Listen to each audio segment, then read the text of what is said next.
आप जानते हैं कि जो चीज़ें मुफ्त हैं वे सबसे मूल्यवान हैं, जैसे नींद, शांति, खुशी, हवा, पानी, रोशनी, सच्चा प्यार और हमारी सांसें। लेकिन विडंबना यह है कि ये वही चीज़ें हैं जिनकी हम सबसे अधिक उपेक्षा करते हैं। ये वो चीज़ें हैं जो हमें करोड़ों रुपए खर्च करने के बाद भी नहीं मिल पाती है। सबसे बड़ा कारण यह है कि हम इन चीज़ों की कद्र ही नहीं करते। यही हमारी भागती दौड़ती जिंदगी है और हमारी यह गलत धारणा है कि जिंदगी ऐसे ही चलती है। हम अपने जीवन में अलग अलग भूमिका और कर्तव्य निभाते हैं। हो सकता है कि आप किसी के बेटे या बेटी हो, किसी के पिता या माता हो, किसी के पति या पत्नी हो, लेकिन क्या आपने कभी महसूस किया है कि आप अपना कर्तव्य निभाते निभाते थक गए हैं? आपके पास अपने लिए समय नहीं है। क्या आपको कभी ऐसा महसूस हुआ है कि आपके पास अपना कोई जीवन नहीं है और आप सिर्फ अपना कर्तव्य निभा रहे हैं? दरअसल तेजी से भागती हुई दुनिया में हम रहते हैं, इसलिए हमें ऐसा लगता है जैसे हमारी कोई निजी जीवन ही नहीं है, जैसे हम दुनिया में बिल्कुल अकेले हैं। आज की भागदौड़ भरी जिंदगी में हमें हर चीज की जरूरत है और तत्काल जरूरत है। आज किसी के पास इतना समय नहीं है कि वह कुछ पल निकाल कर अपने जीवन के बारे में सोच सके। इसका भी एक समाधान है जो आपको वीडियो के अगले हिस्से में मिलेगा। इस वीडियो में आपको मन की शांति, साहस और ज्ञान सीखने को मिलेगा। तो चलिए शुरू करते हैं कहानी के साथ। एक बार एक दुखी और परेशान व्यक्ति एक बौद्ध भिक्षु के पास जाता है और उनसे कहता है, हे भिक्षु, मैं बहुत उदास हूँ, कृपया मुझे मेरे दुख दूर करने का कोई उपाय बताएं। बौद्ध भिक्षु ने उस व्यक्ति से पूछा, आपके अनुसार आपके दुख के लिए कौन जिम्मेदार है? आदमी ने कहा, ये समाज, ये लोग, मेरा परिवार, ये दुनिया और मेरी परिस्थितियाँ। उस आदमी का ये जवाब सुनकर बौद्ध भिक्षु मुस्कुराए और बोले, जब आप दुखी या खुश होते हो तो क्या महसूस करते हो? क्या ये दुनिया आपके दुखी या खुशी के लिए जिम्मेदार है? अगर आप ऐसा सोच रहे हैं तो आप बिल्कुल गलत सोच रहे हैं। यह वास्तव में आप पर निर्भर करता है कि आप दुनिया को कैसे देखते हैं। दुनिया ने हमें गरीबी, दुखी या खुशी नहीं दी है, बल्कि वह जानकारी दी है जो हम इस दुनिया से लेते हैं। हमारी मानसिक स्थिति इसी से तय होती है कि हम कैसा महसूस करेंगे। दरअसल इंसान का दिमाग इस तरह बना है कि सबसे पहले नकारात्मक विचार आते हैं।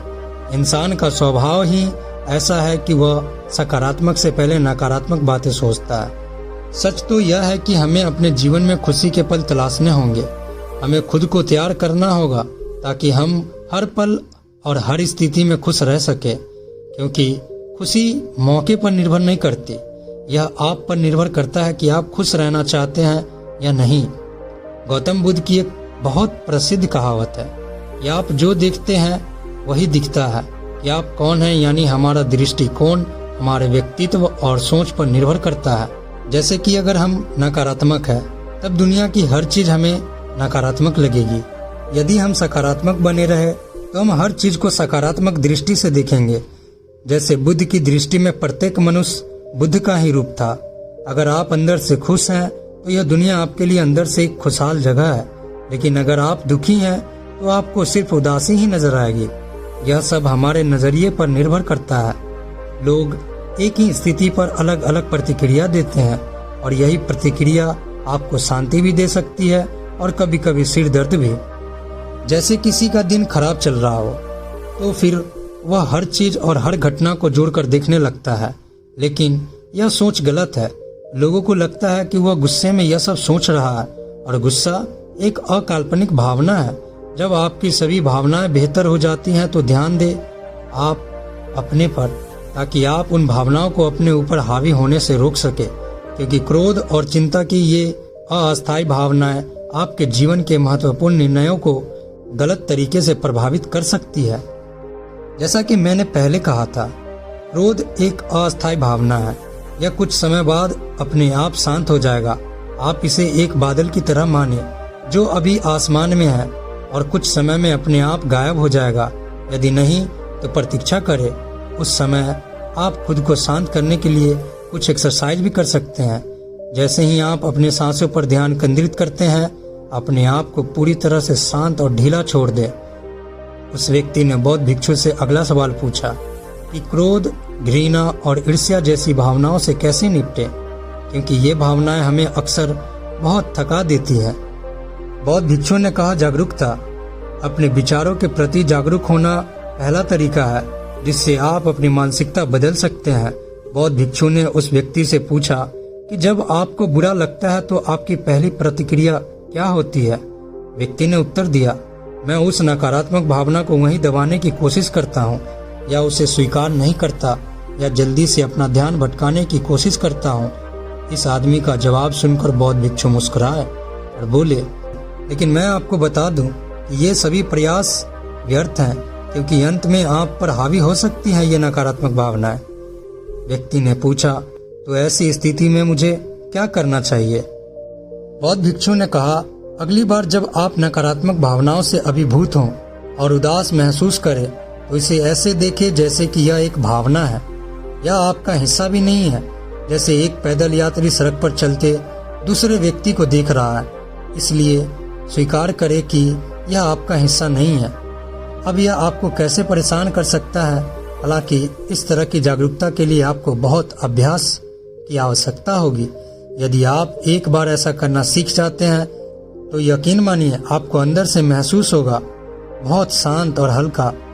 नकारात्मक भावनाएं हमारे जीवन का अस्थायी हिस्सा नहीं है, न ही कभी होगी, न ही ये हमें परिभाषित करती है। इसलिए अपने भीतर उठने वाली प्रत्येक नकारात्मक भावनाओं पर ध्यानपूर्वक ध्यान दे। नकारात्मक विचारों को आने दे, उन्हें जबरदस्ती दबाने की कोशिश न करे, नहीं तो वे आपको कभी नहीं छोड़ेंगे।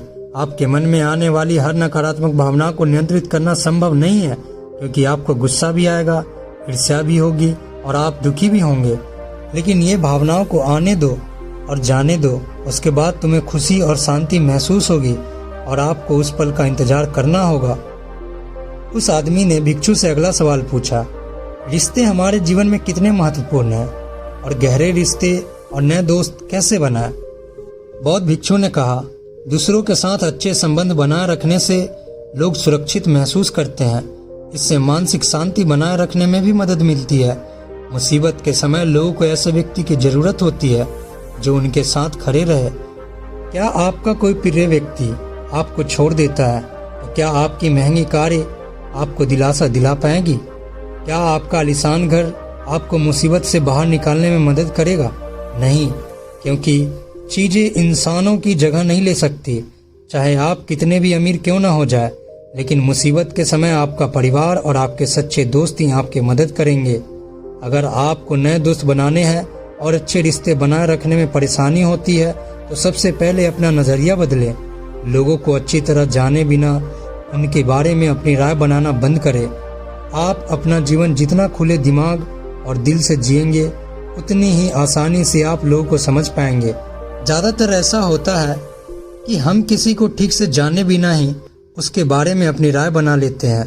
हम पहले से ही मान लेते हैं कि वह व्यक्ति ऐसा होगा या वैसा होगा, इसलिए दूसरों को जानने के लिए थोड़ा समय निकाले। हो सकता है सामने वाले के बारे में आपकी राय पूरी तरह से बदल जाए। एक बात याद रखें, सच्ची दोस्ती तभी होगी जब आप सच्चे होंगे। जब आप खुले दिल से बात करेंगे तभी सामने वाला आपसे बात करने की हिम्मत करेगा। याद रखें कि हर कोई ठंडे व्यक्ति से बचने की कोशिश करता है। यह नए दोस्त बनाने के बारे में है, लेकिन अगर आपके पास पहले से ही दोस्त है और रिश्ते हैं और उनका रिश्ता आपके साथ टूटने की कगार पर है तो आपको क्या करना चाहिए? एक बात हमेशा याद रखें, एक अच्छा रिश्ता बनाए रखना हाथ पर हाथ धरे बैठे रहने जैसा है।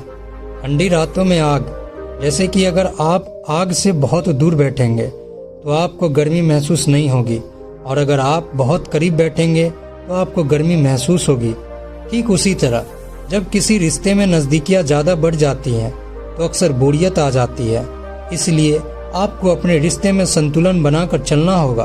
बेशक अपने रिश्ते को मजबूत करें, लेकिन इसे इतना भी करीब न रखें कि सामने वाले को घुटन महसूस होने लगे। रिश्तों में भी कुछ दूरी होनी चाहिए ताकि आपका अपने दोस्तों और करीबी लोगों के साथ हमेशा मजबूत रिश्ता बना रहे। व्यक्ति ने बौद्ध भिक्षु से अगला सवाल पूछा कि लोग क्या कहेंगे, इस डर पर काबू कैसे पाए? बौद्ध भिक्षु ने कहा, अब जो 3 बातें मैं आपको बताने जा रहा हूँ उन्हें गांठ बांध ले। ये तीनों चीजें आपको खुश रखने का काम करेगी। पहली बात तो ये कि लोग आप में उतनी दिलचस्पी नहीं लेंगे जितनी आप चाहते हैं। साधु ने उस व्यक्ति से पूछा कि क्या आपको याद है कि आपके मित्र ने पिछले सप्ताह क्या पहना था और उसने क्या खाया? उस व्यक्ति ने कहा, नहीं, मुझे याद नहीं है। तब भिक्षु ने कहा, जब आप दूसरों की छोटी छोटी बातें याद नहीं रखते तो वे आपके बारे में कितना याद रखेंगे? और जब लोग आपके बारे में याद ही नहीं रखते तो इस बात की चिंता करने से क्या फायदा कि लोग क्या कहेंगे? दरअसल लोग हमारे बारे में उतना नहीं सोचते जितना हम सोचते हैं। दूसरी बात यह, जरूरी नहीं कि हर कोई आपको पसंद करे। क्या आप सभी को पसंद करते हैं? बिल्कुल नहीं। फिर आप दूसरों से अपेक्षा क्यों करते हैं कि वो आपको पसंद करते हैं? अगर कोई आपको पसंद करता है तो अच्छी बात है, और अगर नहीं करता है तो कोई बात नहीं। आपको किसी की पसंद नापसंद की परवाह नहीं करनी चाहिए। इन चीज़ों को स्वीकार करना सीखो। ये सब जिंदगी का हिस्सा है और हर किसी को निभाना संभव नहीं है। तीसरी बात, हम जो काम दूसरों के नाम पर करते हैं उनमें से ज़्यादातर हम असल में अपने लिए ही कर रहे होते हैं। इसलिए खुद के प्रति ईमानदार रहना भी बहुत बड़ी बात है। अपना दिल खोलो और दुनिया तुम्हारे लिए अपना दिल खोल देगी। लेकिन अगर तुम स्वार्थी बन जाओगे तो दुनिया भी अपना स्वार्थ निकालेगी। हर कोई प्रार्थना करता है कि उसका परिवार सुरक्षित रहे। क्यों? क्योंकि वे अपने परिवार से प्यार करते हैं। लोग यह सोचकर डरते हैं कि कहीं उनके जीवन साथी या बच्चों को कुछ हो न जाए, क्योंकि वे अकेले रहने से डरते हैं। देखा जाए तो हर इंसान अंदर से स्वार्थी होता है, जब तक कोई बुद्ध या महावीर न बन जाए। स्वार्थ से बचना मुश्किल है, इसलिए वही सोचे जो आपको खुश करता है। सुनने में बहुत आसान लगता है ना? जिंदगी बदलने वाली चीजें सरल होती हैं, हम बस उसे मुश्किल बना देते हैं। इसलिए क्या होगा इसकी चिंता करने के बजाय इस बात पर ध्यान दें कि वर्तमान में आप क्या कर सकते हैं। बौद्ध भिक्षु ने आगे कहा कि बौद्ध धर्म और हिंदू धर्म में लोग एक सिद्धांत में विश्वास करते हैं जिसे कर्म का सिद्धांत कहा जाता है। सिद्धांत कहता है कि जैसा करोगे वैसा भरोगे, अर्थात व्यक्ति को फल की प्राप्ति होती है, यह उसके कर्मों का है। इसलिए अगर आप जीवन में सब कुछ अच्छा चाहते हैं तो अच्छे कर्म करना शुरू कर दे। यदि आप जीवन में सफलता, समृद्धि और खुशहाली चाहते हैं तो ईमानदारी के साथ कड़ी मेहनत करना और सही कर्म करना शुरू कर दे। इतना कहकर बौद्ध भिक्षु ने अपनी बात समाप्त कर दी। उस परेशान व्यक्ति को भी अपने सवालों का जवाब मिल गया था। उसने जानकारी के लिए बौद्ध भिक्षु को धन्यवाद दिया और वहां से चला गया। दोस्तों, मुझे उम्मीद है कि आपको यह कहानी पसंद आई होगी और कुछ अच्छा सीखने को मिला होगा। और अगर कहानी पसंद आई हो तो वीडियो को शेयर कर दे, लाइक कर दे, और चैनल पे नए हैं तो कृपया चैनल को सब्सक्राइब कर दे। धन्यवाद दोस्तों।